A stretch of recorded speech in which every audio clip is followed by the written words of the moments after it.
강독 23번째 시간입니다.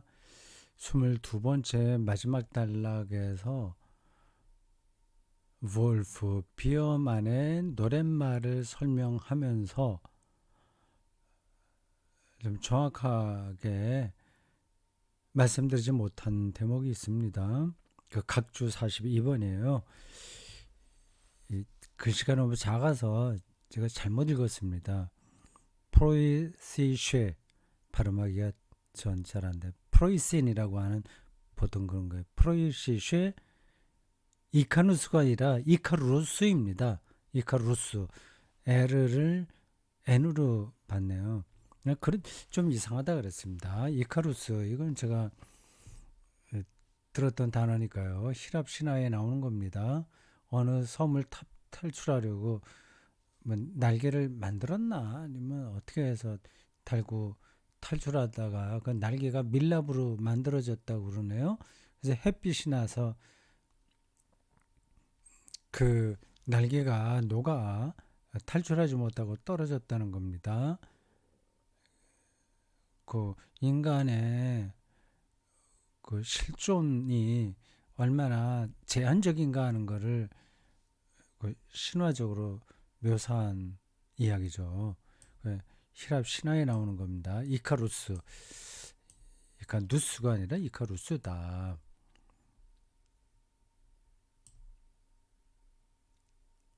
그런데 어떠한 삶이 지금의 삶으로 들어오는가?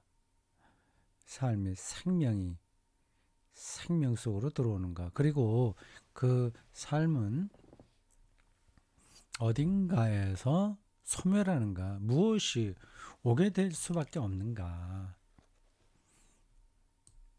이런 건 인류가 좀 이성적으로 생각하기 시작하면서 계속됐던 질문들입니다.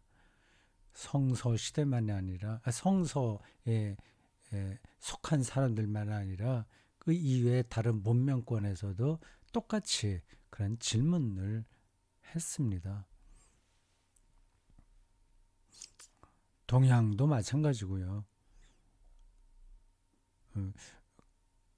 가장 동양에서 진지하게 생각했던 분은 시타르타겠죠. 우리가 죽음 이후의 삶에 대해 질문할 때 우리는 언제나 의미 있고 살만한 보람이 있으며 사랑했던 죽음 이전의 삶에 대해서도 질문한다. 죽음 이전에 우리가 긍정할 만한 충만한 삶이 있을 수 있다면 죽음 이후의 삶은 우리에게 무엇을 의미할 수 있는가? 이 창의 첫 부분에서 우리는 무엇이 우리의 삶으로부터 남는가? 라는 주요 질문 아래 영혼 불멸에 대한 다양한 종교적이며 철학적인 표상들에 대해 논의하고자 한다. 영혼 불멸. 그러니까 육체는 해체되지만 영혼은 불멸한다. 그 플라톤의 이데아론에 근거한 교리죠. 저게 기독교 안에 들어왔어요.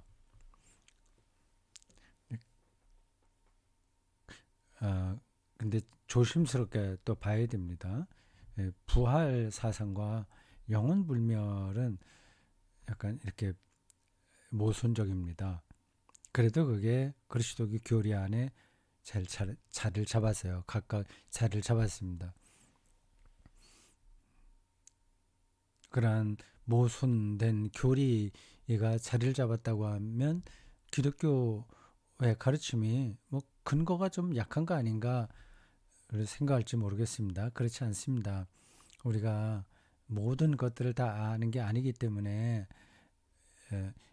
부분적으로 모순된다고 하더라도 나중에 그것이 모순되지 않는다는 사실을 알게 될 겁니다.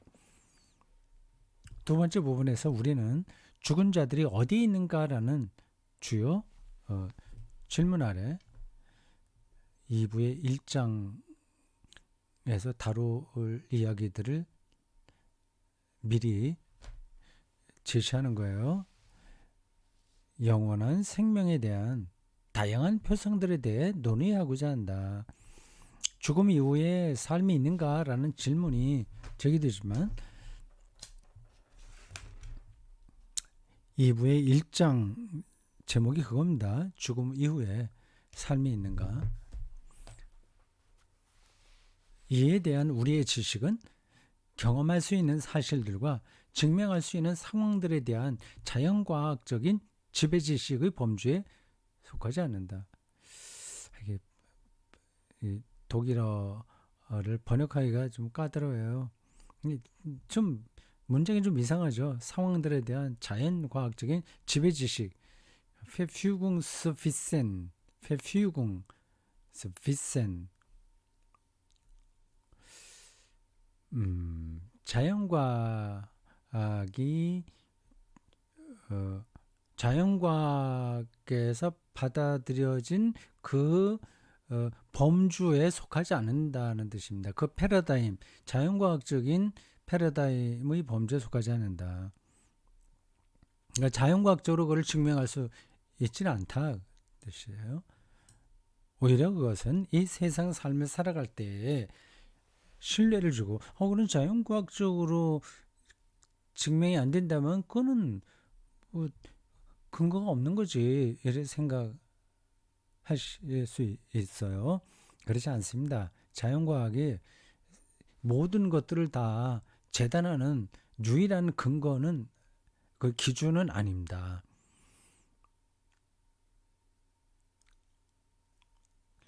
자연과학이 음악이나 예술, 또 그림, 시 이런 것에 대해서 또 뭐 옳다 그렇다 이렇게 말할 수 있나요? 전혀 그렇게 하지 못합니다. 자연과학도 세상을 이해하고 해명하는 하나의 방법이에요. 모든 것은 아닙니다. 오히려 그것은 세상을 삶을 살아갈 때 신뢰를 주고 또 임종 속에서 위로를 주는 실존적인 지식의 다른 범주에 속한다.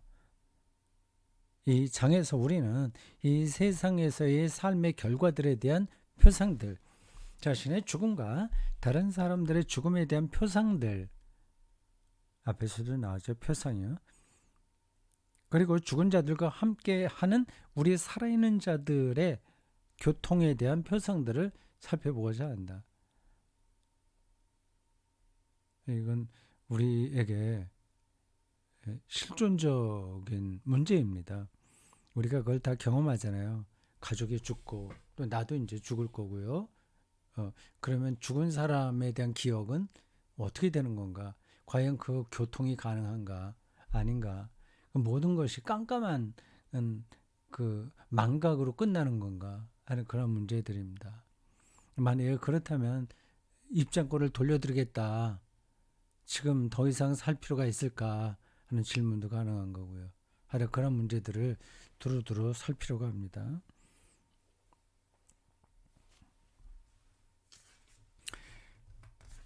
자, 다음 141쪽입니다.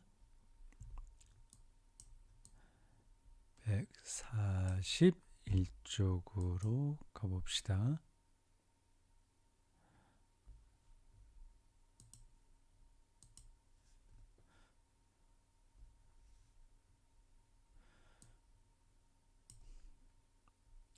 삼부 1장의 2번 삶으로부터 무엇이 남는가?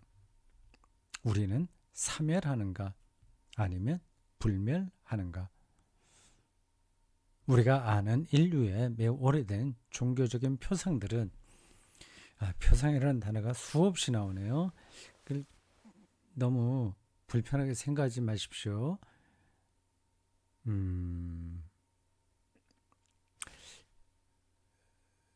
이렇게 생각하시면 좋아요. 코끼리 하면 어떤 표상들이 있잖아요. 코가 길고 덩치도 크고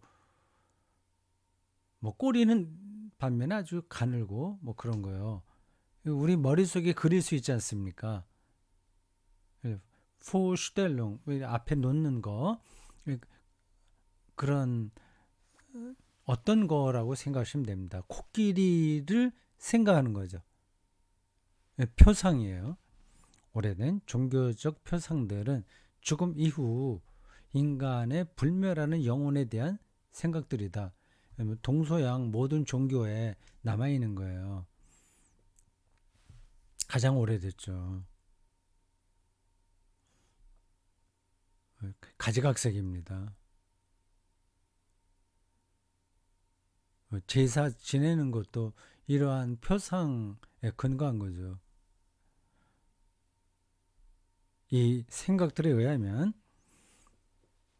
인간의 영혼은 죽음 이후 육체를 남겨둔 채 이 땅 저편 하늘에 있는 그의 영원한 본향으로 돌아간다. 고대의 이집트인들은 새로서의 영혼이 죽은 자들의 모습을 가진 것으로 표상하였다. 날아다니는 새. 엘리자베스 큐블러 로스는 테리지안 슈타트의 슈타트는 도시라는 거예요. 테리지안 시의 강제 수용소에서 아이들이 그렸던 그림들 가운데 유달리 나비 그림들을 많이 발견하였다. 강제 수용소는 거의 죽음과 같은 곳이죠. 죽음을 아주 직면한 그런 곳입니다. 이 그림들에 의하면 어린 유충은 번데기가 되고 아름다운 나비가 되어 멀리 날아간다. 중세기의 그림들에서는 인간의 영혼이 천사의 날개를 탄 어린아이로서 출생 이전 육체 안으로 들어온다. 이를 통해 영혼은 인간의 죽음 이후에 날아가 하늘로 돌아간다. 부고장에서 우리는 아이헨도르프의 유명한 식구를 때때로 발견하곤 한다.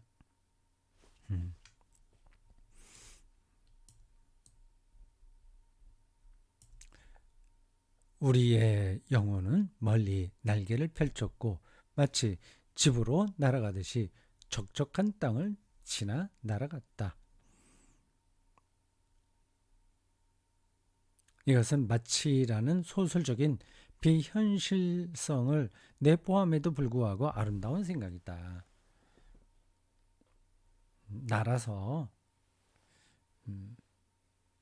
여기를 떠나 새로운 세계로 간다는 표상입니다. 감옥 안에 수감되어 있는 모든 죄수들과 또 병석에 누워있는 모든 병자들은 새가 자유롭게 날아다니는 것을 보면서 더 이상 구속이 없는 광활한 공간을 동경하게 된다. 일반적인 우리의 생각입니다. 거의 죽음과 같은 자리에 가게 되면 날아서 여기를 빠져나가 새처럼 자유롭게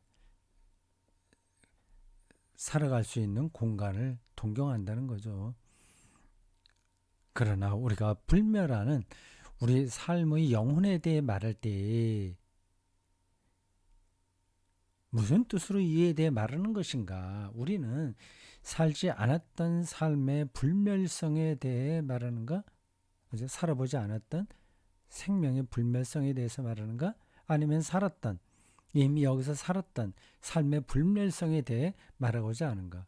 지금 여기 살았던 것이 계속 남아있어서 계속되는 걸 이야기하는가? 아직 살지 않았던 새로운 어떤 그 미래의 그 불멸성을 이야기하는가?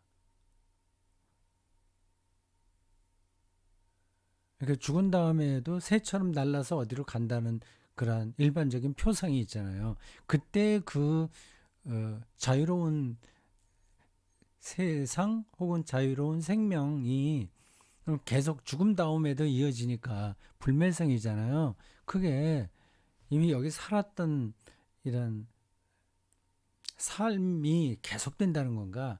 아니면 미처 살지 못했던 그러한 삶이 불멸한다는 건가? 그런 질문입니다.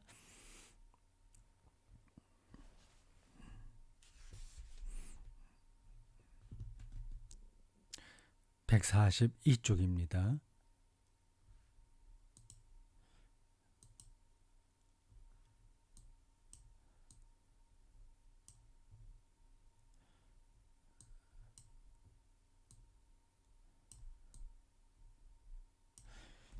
예, 드디어 플라톤이 나옵니다. 서구 사상의 모태라고 할 수 있는 사람이 플라톤입니다. 그래서 그런 말이 있다고 하죠. 서양 철학은 현대 철학에 이르기까지 모든 철학은 플라톤 철학의 각주다. 뭐 그런 얘기예요. 각주. 플라톤 철학을 근거로 해서 나온다 그 얘기입니다. 기독교 신학도 플라톤에게 영향을 받았죠. 플라톤의 근거를 둔 서구 철학의 전통에 의하면 인간의 영혼은 그 실체에 있어서 본질적으로 불멸한다. 영혼은 순수한 거예요. 영은 불멸이에요. 이데아에서 우리에게 왔어요. 왔다가 육체를 입고 살다가 육체는 유한해서 없어지고 그리고 그 영혼은 다시 이데아로 가는 겁니다. 기본 표상이 그렇습니다.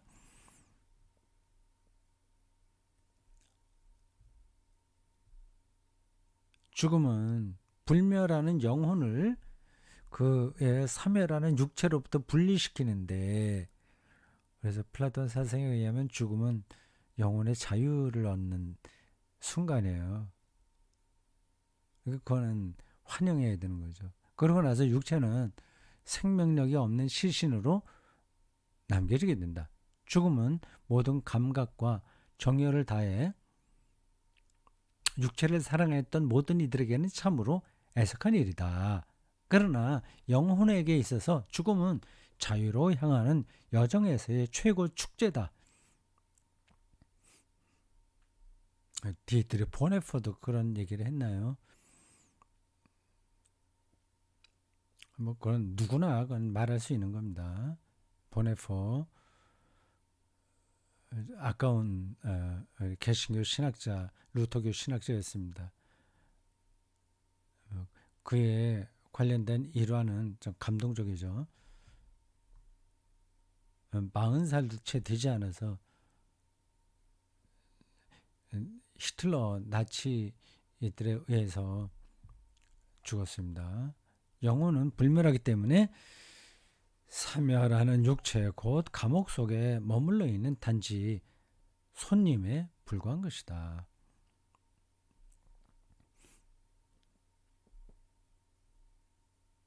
손님으로 와서 육체에 거하다가 육체가 이제 때가 되면 없어지니까 떠난다.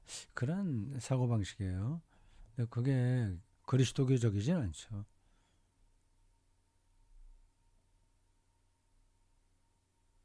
그리스도 신앙에서는 우리의 육체에도 중요한 겁니다. 영육 이원론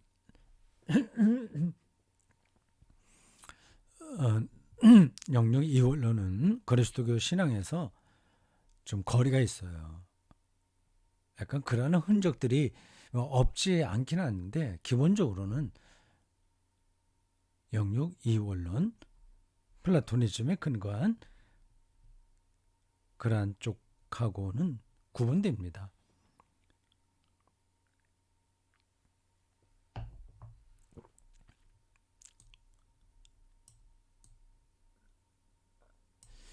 이제 우리는 다음과 같이 질문하고자 한다. 즉 우리 안에 있는 다른 모든 것들이 사멸하는 데 반해 왜 하필이면 영혼이 불멸하게 되는가? 모든 사람들이 잘 알고 있진 않지만 이에 대한 대답은 단순하다. 즉 영혼은 결코 태어난 적이 없기 때문에 피조된 게 아니기 때문에 불멸의 속성을 지닌다는 것이다. 원래 있었던 거라서 새로 만들어진 게 아닌 거죠. 그러니까 죽지 않는 거죠. 만들어진 적이 없으니까 죽지도 않은 겁니다. 그러나 그리스도교 신앙 뭐 구약도 포함해서 성서어는 인간이 피조물이라고 하고 영혼도 피조된 거죠.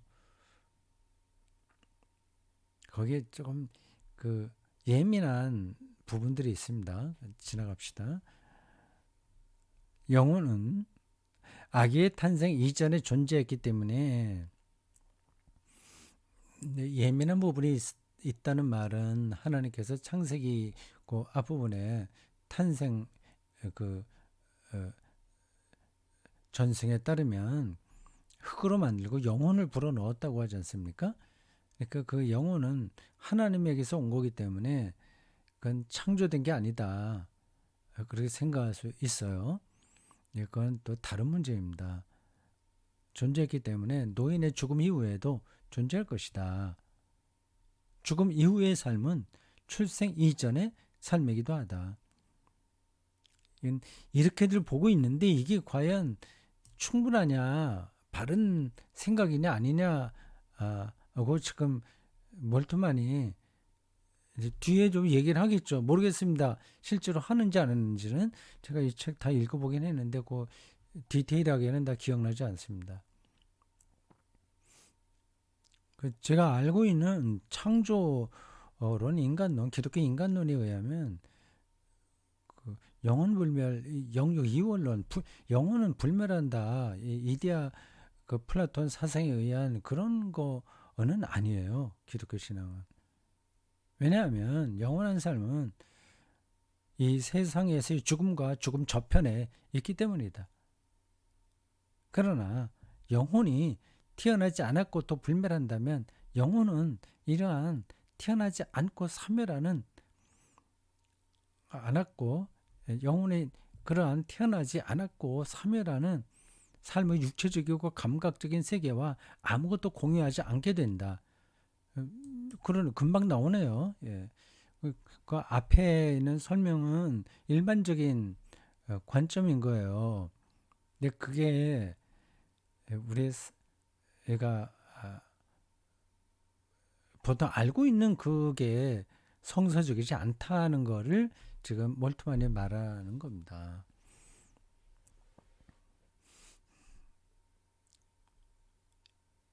영혼은 그 실체에 있어서 불변하고 언제나 동일하며 고통을 느끼지 못하기 때문에 행복 또한 느끼지 못한다. 이래갖고는 성서적인 인간 이해라고 할 수 없는 거죠. 우리가 일컫는 살았던 삶과 살아있음의 의미에서 볼 때 영혼은 살아있는 것이 아니다. 완전히 따로 노는 거죠. 따로 놀아요. 그럼 살아있는 게 아니죠. 잠깐 머물다가 휙 날아가 버리고 말잖아요.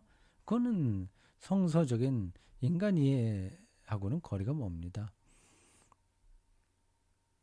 날카롭게 말해 불멸하는 영혼에 대한 표상은 이 세상에서 살았던 삶의 불멸성을 의미하는 것이 아니라 영원히 살지 않았던 삶을 의미하는 것이다. 네, 그렇죠. 그렇게 봐야 되겠죠.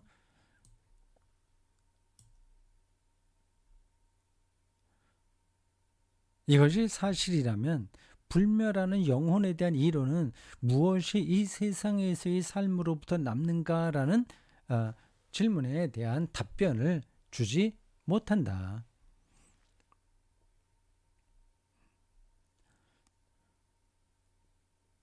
그 불멸하는 영혼에 대한 이론은 여기서는 우리가 중요하게 생각하는 질문에 대한 대답을 얻을 수 없다고 하는 겁니다. 그것은 생성되지 지금 이게 몇 쪽입니까?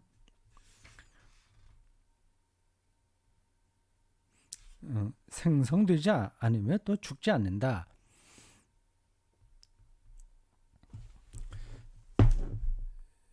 그게 어디서 인용한 겁니다. 이건 인도 철학에서 인용한 문장입니다.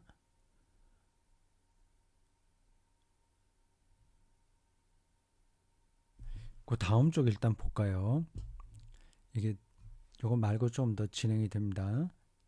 143쪽.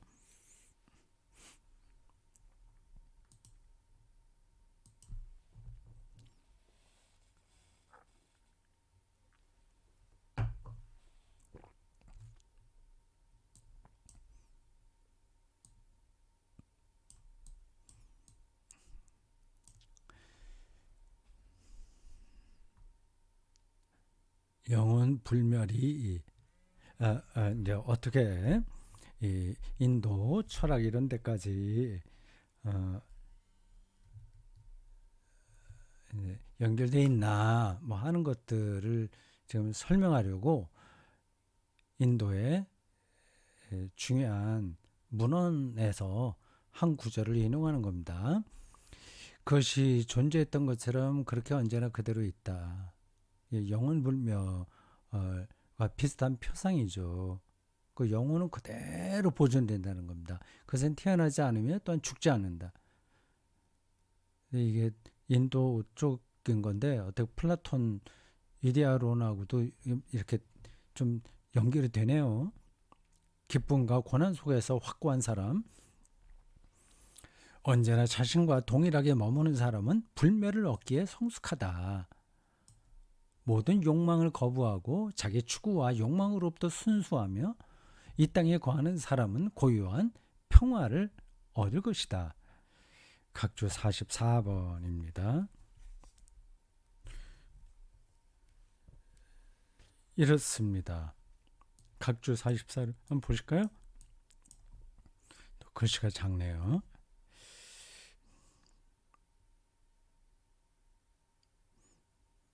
바가바드 기타. 예. 바가바드 기타. 정확하게 읽었죠? 바가바드 기타. 인도의 그 고전 중에 고전 책입니다. 예, 그 책의 한 부분을 여기 이렇게 인용한 거예요.